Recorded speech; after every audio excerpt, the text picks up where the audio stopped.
Okay, so let's get into some random but very important chapter 4 materials. Wooden wedges. You guys, make sure if you are banding an interproximal filling that you have a wedge to secure that matrix band. Pin and post, you guys, are pretty much the same thing. Like I mentioned before, pins are smaller and posts are larger. We're going to use these every time we need to provide additional support to a filling or restoration. Sanding disc and mandrel is going to be the polishing tool that we can use for the anterior teeth. You guys, sanding disc is for the anterior. Shade guides are important when we are trying to match whatever we're trying to restore. We need to use a shade guide, and that would be crowns and bridges. This could be composites. Shade guides come in handy for that. Clear mylar strips are going to be the banding method for the anterior only. Toffermeyer is the device that we assemble for the posterior interproximal restorations. Okay, so the MODs, MODs in the posterior, a Toffermeyer is going to be super helpful. So here we are, we're going to match it. This is fiber post, which is the more aesthetically pleasing type of post, and that goes right there to be paired with that title, pins and post.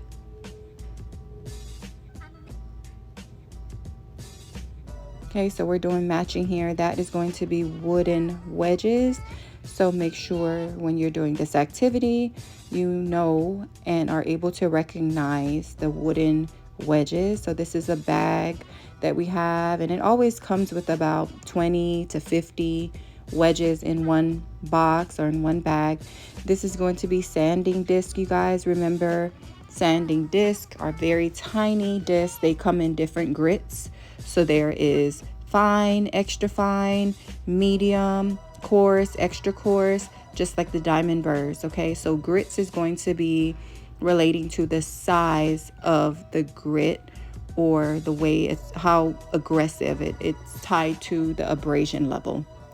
Okay, so you guys see the shade guide, the different families. You guys get very used to being able to recognize whether it's in the A family, B family, C family, etc., etc. This is going to be the actual Toffermeyer, you guys. So get very used to assembling a Toffermeyer. Remember, you're going to pull it to the left for the second and fourth quadrant, and you're going to pull it to the right for the first and third quadrant. This is mylar strips. We only use mylar strips when we are in the anterior. It's a very long, clear strip. More than likely, you would probably cut that one large, long piece in half. Some doctors like to keep it whole. It just depends on the doctor if you guys are trying to save the other half. But it's a very flimsy strip, as you can see. So we would put it right in the interproximal areas of the anterior. Maxillary or mandibular, it doesn't matter, but it does go in the anterior. And make sure you are able to comfortably identify each of these items. Be able to identify them, be able to match them. You should understand when and why they are used as well. Thank you for watching this video.